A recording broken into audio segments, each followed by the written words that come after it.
Bine v-am găsit, dragii mei din Zodia Scorpion, oriunde v-ați afla. Bine ați venit tuturor pe canalul meu, Tarot Flori de Loto. Numele meu este Nina și ca de obicei mă bucur să vă am alături la fiecare lectură. Azi voi face o lectură temporală, fără limită de timp, o lectură pe care voi să o puteți urmări oricând doriți sau atunci când apare în viața voastră. Desigur, dragilor, nu uitați un lucru important, voi sunteți constructorii propriei voastre vieți, așa că vă rog să luați decât acele mesaje care rezonează cu voi, iar restul lăsați-le să zboare în univers, pentru că sigur sunt pentru alte energii, pentru alte persoane care, într-o mai mică sau mai mare măsură, au o legătură cu Zodia Scorpion. Așa că, toți cei care aveți Soare, Lună, Venus, ascendentul în Zodia Scorpion, atunci această lectură este de asemenea și pentru voi. Și haideți să vedem ce ne spune acest minunat oracol Keeper despre voi, dragii mei din Scorpion.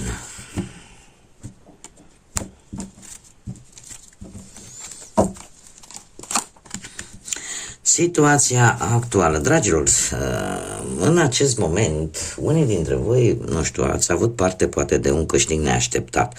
Poate nu a fost neapărat unul extraordinar de mare, dar cert este că ori ați avut o intrare neașteptată de bănuți, ori ați avut poate o victorie la care nu v-ați fi așteptat, ori poate ați primit o indemnizație, ori poate vi s-au dat înapoi ceva legat de niște impozite, etc. Orice care este legat cumva de acest lucru. Sau poate vi s-a înlesnit o anumită situație care va da rezultate în maxim o lună sau chiar o lună jumătate, dar cumva răspunsul deja îl aveți. Haideți să vedem ce nu prea este în favoarea voastră. Dragilor, sunteți disperarea, nu vă stă bine, dragii mei din Scorpion. De ce? Pentru că e posibil unii dintre voi să tot alergați după cât un job și să nu reușeți să vă angajați, să ajungeți ori prea târziu, ori pur și simplu nu reușiți să găsiți. Alții poate că treceți printr-o fază destul de stresantă, de foarte mult stres în viața voastră și lucrul ăsta nu vă face bine, pentru că vă consumă foarte mult de energie.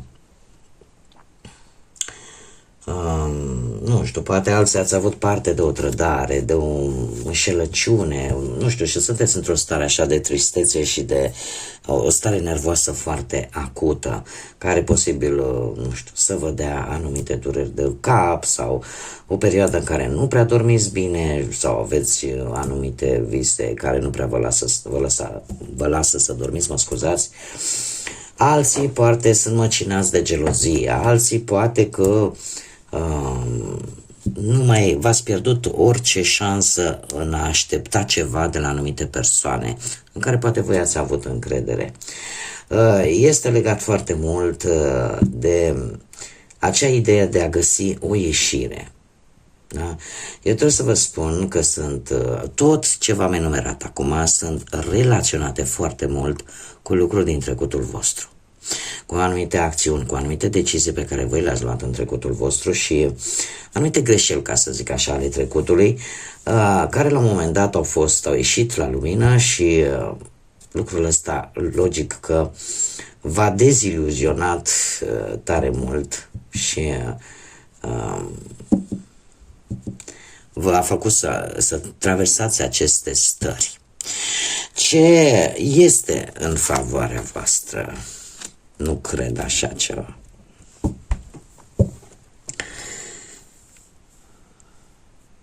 Dragii mei, paradoxal,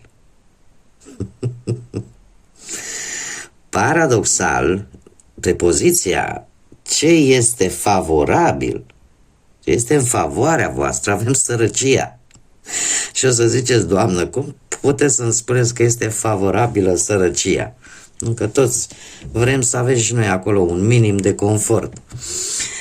Stați așa să vă spun, dragilor. Se pare că toate dificultățile prin care voi ați trecut, toată această puțină energie fizică și emoțională și lipsă de bani și practic ghinionul ăsta pe care voi spuneți că și îl simțiți, l-ați simțit poate pe pielea voastră, această carte este o carte provocatoare. Și cum este o carte provocatoare, am mai pus încă una. Deci, aceste lucruri, paradoxal, și numai la voi putea să se întâmple lucrul ăsta, da? Voi care sunteți o zodie transformatoare și de obicei mai întâi, voi trebuie să treceți prin iad mai întâi ca să puteți să apreciați raiul, ca să zic așa. Da? Nu există la voi să obțineți lucruri ușoare sau lucruri importante nefăcând nimic. Nu, la voi acolo trebuie să fie intens, acolo trebuie să trageți, să lăsați sudoare și sânge ca să puteți obține ceea ce voi vă doriți. Deci, revenind, această carte, ceea ce pentru voi va fi benefic, va fi în favoarea voastră, pentru că toate aceste lucruri negative pe voi vă va face să fiți mai puternici și vor duce la o călătorie care poate să însemne mult, poate să însemne o călătorie fizică, dar în mare parte simbolizează un nou început, dragilor, în care totul se va, cum să spun, toate obstacolele, toate piedicile se vor înlătura. Da, în care voi deja trebuie să sunteți pregătiți din punct de vedere fizic, din punct de vedere psihic, sunteți pregătiți să începeți o nouă etapă în viața voastră, indiferent pe ce aspect al vieții vorbim. Da? Este un nou drum în care veți lăsa în urmă toată această perioadă de griji, de probleme, da? Pentru a începe ceva nou, a începe ceva pozitiv și ceva care va fi în favoarea voastră, iar toate experiențele prin care voi ați trecut vor fi în aceste bagaje, pentru că le veți lua cu voi, vor fi experiențe de viață care, pe măsură ce va trece timpul, eu sunt sigură că vi le veți însuși și nu le veți mai repeta.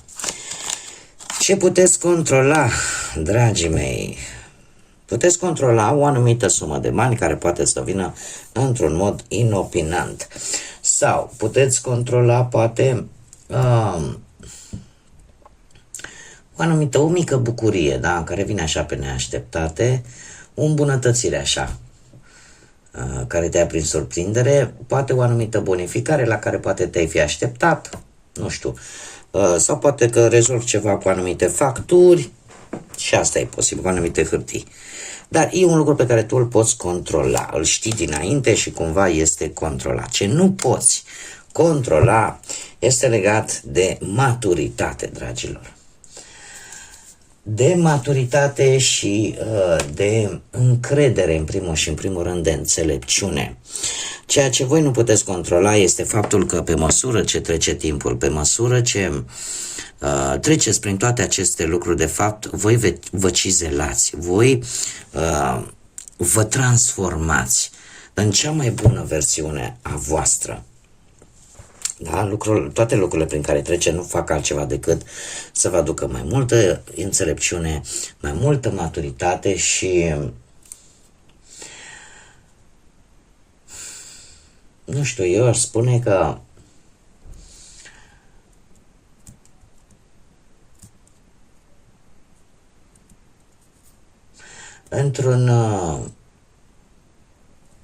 într-o anumită situație, în mod special, e posibil ca o persoană cu influență să fie acolo unde voi aveți cea mai mare nevoie. O persoană deja trecută de a doua tinerețe, dar care va fi acolo când voi veți avea nevoie. Haideți să vedem ce ne spune și tarotul.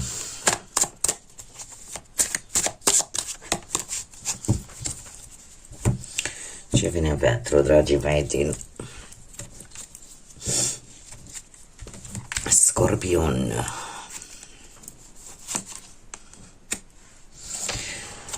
Dragilor, cum sunteți voi acum? Cu acest rege de monede, nu știu, se pare că sunteți destul de siguri pe voi. Sunteți foarte ambițioși. Sunteți gata să-i ghidați și pe alții, mai ales cu ajutorul bănuților. Vreți să ajutați. Dar în același timp vreți să aveți și stabilitate economică. Sunteți într-un moment în care vreți să încheiați într-un mod cât mai bun, cât mai fericit, o anumită problemă. Ai o anumită capacitate în a vedea ce șanse sunt vis-a-vis de o anumită situație și, în general, te adaptezi destul de bine la noi situații, la noi persoane, la noi locuri. E posibil ca cineva, poate dintr-o zodie care are legătură cu zodiile de pământ, Taur, Fecioară, Capricorn, să te poată ajuta, poate să obții un beneficiu, da? De la locul de muncă sau poate chiar un nou job. În acest moment, dacă vorbim de bănuți, chiar dacă îți vine greu să crezi, totuși ești într-o fază de extindere, da? Să obții un anumit, cum am mai spus, un anumit beneficiu sau sunteți într-o perioadă de expansiune după munca pe care voi ați depus-o. Aveți, cred că singurul avertisment este acela de a-ți asuma decât acele riscuri necesare și să nu uiți să fii cât de calculat se poate, cât de calculată se poate. Dacă vorbim de dragoste, se pare că pentru a rezolva o problemă de relație trebuie să apară cinstea, corectitudinea și eu aș spune că e posibil tocmai din cauza unor anumite probleme financiare, asta să poată afecta relația, dar trebuie să știți că aceste probleme vor trece, așa că nu stricați ceva frumos din cauza banilor. Desigur, cei care sunteți singuri, chiar dacă nu vă acceptă toată lumea așa cum sunteți voi, voi trebuie să fiți voi, da? În toată unicitatea voastră. Să fiți voi înșivă. Pentru că nu puteți mulțumi pe toată lumea și atâta timp cât nu ești plăcut de la bun început, nu are sens să-ți pierzi timpul. Ce vă face debili? Ce vă face vulnerabil, dragilor? Pe voi vă face debil și vulnerabil exact momentele astea de transformare. Momentele în care în viața voastră apar tot felul de schimbări bruște care vă dă peste cap și unde voi atunci vă retrageți cumva în carapacea voastră, nu ieșiți, nu contactați pe nimeni. Și totuși lucrul ăsta e cu două tăișuri, pentru că e măsura voastră de a vă proteja de ceea ce vine în viața voastră negativ sau ceea ce voi percepeți a fi negativ. Pentru că în mare parte atunci când în viața voastră vin lucruri inopinante, vin lucruri neașteptate și cu conotație negativă, pentru că ele așa sunt percepute, turnul despre asta ne vorbește, prima voastră reacție, și aici apare debilitatea voastră, este aceea de a dispera, aceea de a, cum să zic eu, de a vedea ce este mai negru. Și lucrul ăsta vă face să fiți debili, pentru că până ajungeți în faza de transformare, de acceptare, transformare, schimbare, la voi este reacția aia atunci de moment. Iar lucrul ăsta se pare că vă face mai vulnerabil decât v-ați imagina. Ce poți face pentru a îmbunătăți?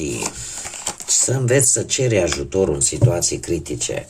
Vouă nu vă place să cereți ajutorul. Vouă aveți acea tendință de a face lucrurile singuri, de a le rezolva singuri, de cumva de a nu vă crea obligații, ca să zic așa, sau așteptări. Și atunci ce ai putea face pentru a îmbunătăți? Că atunci când ai câte o problemă, indiferent de ce natură este ea, cere sprijinul, pentru că sprijin există, că nu vrei să ceri la oameni, cere divinității. Da? Cu toate că trebuie să vă spun că Dumnezeu lucrează prin intermediul oamenilor.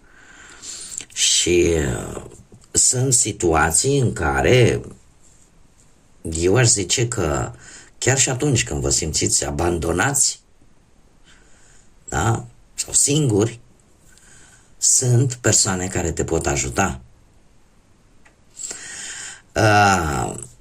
Așa că unii dintre voi e posibil, nu știu, când de obicei când aveți perioade, nu știu, de pierderi bănești, da? Sau lipsa banilor, da? Este de obicei temporară. Și unde voi va trebui să analizați ce depinde de voi și ce nu. Și de asemenea, ce ajutor puteți primi. Da?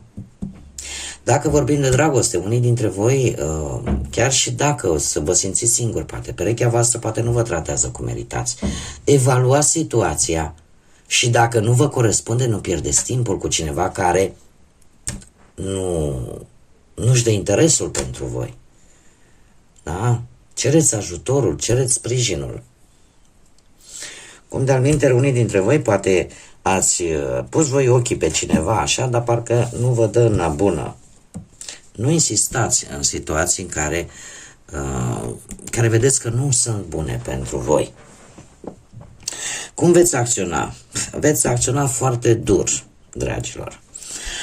Unii dintre voi se pare că pentru o anumită situație, indiferent care este ea, din ce aspect al vieții vorbim, se pare că va acționa cu un personaj foarte intransigent, care poate să fie un avocat, judecător, da, cineva de obicei care ia decizii, da, și care e foarte ferm, foarte hotărât, care aplică legea așa cum trebuie, cineva care nu este implicat într-o anumită situație, care e relaționată cu tine și, nu știu, poate să fie vorba de vreun avocat, cum am mai spus, contabil, cineva cu autoritate.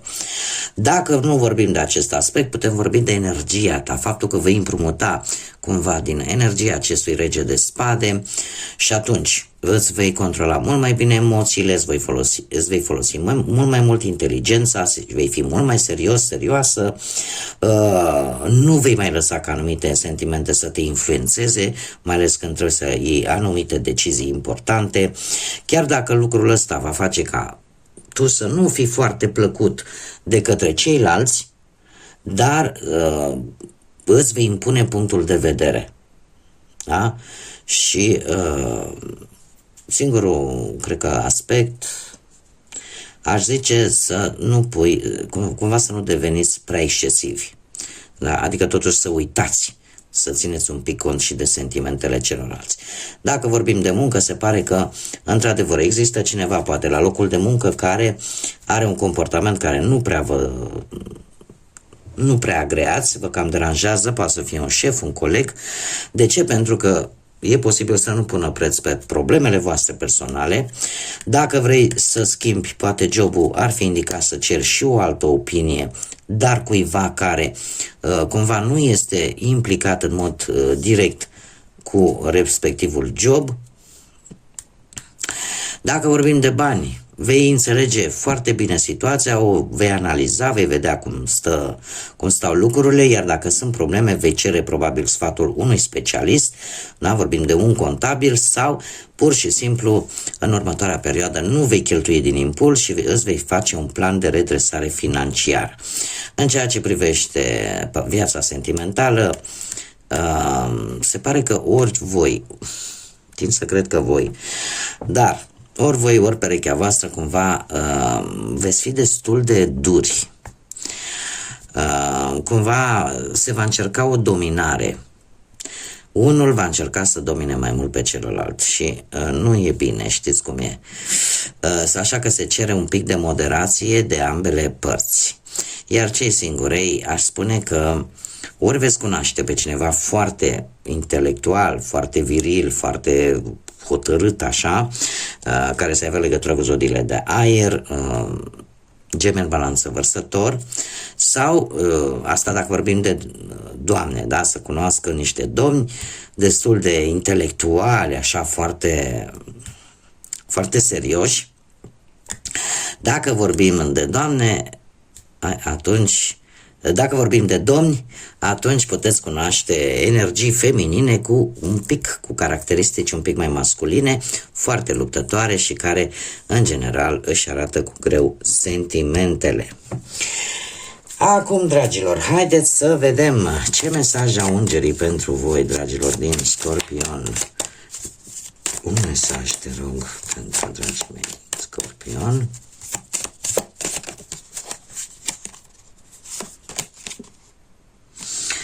O ploaie de abundență. Pentru a vindeca situația ta financiară, prima oară trebuie să, adică ce ar trebui să faci prima oară este să ai încredere și să ne lași nouă toate grijile relaționate cu banii. Noi te vom ghida pentru a te învăța, pentru a-ți arăta cum și ce trebuie să faci pentru ca abundența să vină în viața ta. Împreună putem obține și rezolva, da? Cumva repara această situație financiară cât de curând, așa cum tu îți dorești. Este de fapt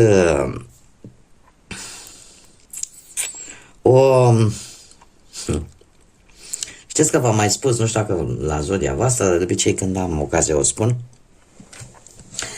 că îngerii, arhanghelii, în general, toate aceste ființe celestiale, ele nu pot interveni în viața noastră dacă noi nu le cerem acest lucru și în afară de asta, dacă nu ne dăm acordul.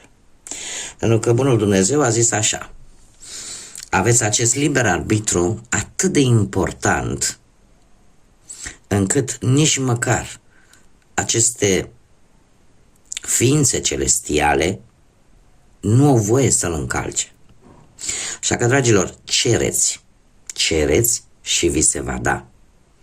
Cereți acest sprijin Universului, nu știu dacă nu aveți niciun fel de credință. Eu nu pot să judec pe nimeni. Dar, în general, atâta timp cât nu cereți acest lucru și nu vă dați acordul să primiți acest sprijin, atunci cum ne poate ajuta divinitatea, nu? Am căzut două. Primul: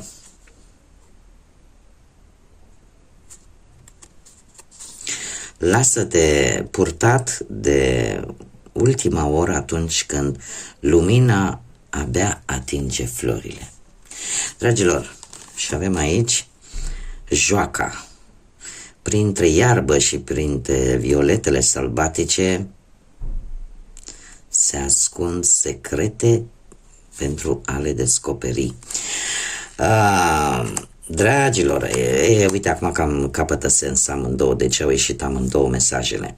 Se pare că atunci când poate vă așteptați mai puțin, în următoarea perioadă, și e posibil să vină într-un moment în care poate ziceați nu are ce să se întâmple altceva, da? Când vă ia prin surprindere, mare atenție, dar vor ieși mici secrete la suprafață. Vor ieși lucruri, eu tind să cred că nu sunt neapărat ceva negativ, și dar sunt lucruri care pe voi, sau informații care pe voi vă va ajuta și care e legat foarte mult de perioada asta a zilei penserate, ca să zic așa, în ultimele momente când soarele abia mai atinge, lumina zilei abia mai atinge pământul. Dar se pare că ceva va ieși la suprafață și pentru voi va fi de bun augur. Sau cel puțin vă va ajuta respectivele informații. Bun, dragilor, cam atât am avut pentru voi. Eu vă mulțumesc pentru atenție, vă mulțumesc ca de fiecare dată din suflet pentru tot sprijinul vostru prin intermediul like-urilor, distribuirilor, comentariilor, faptului că vă abonați. Desigur, în continuare aștept cu mare drag și interes toate aceste lucruri și, desigur, vă mulțumesc înzecit pentru ele, iar până data viitoare când ne vom reîntâlni, vă doresc tot binele din lume, multă energie pozitivă și, desigur, să fiți iubiți, dragilor.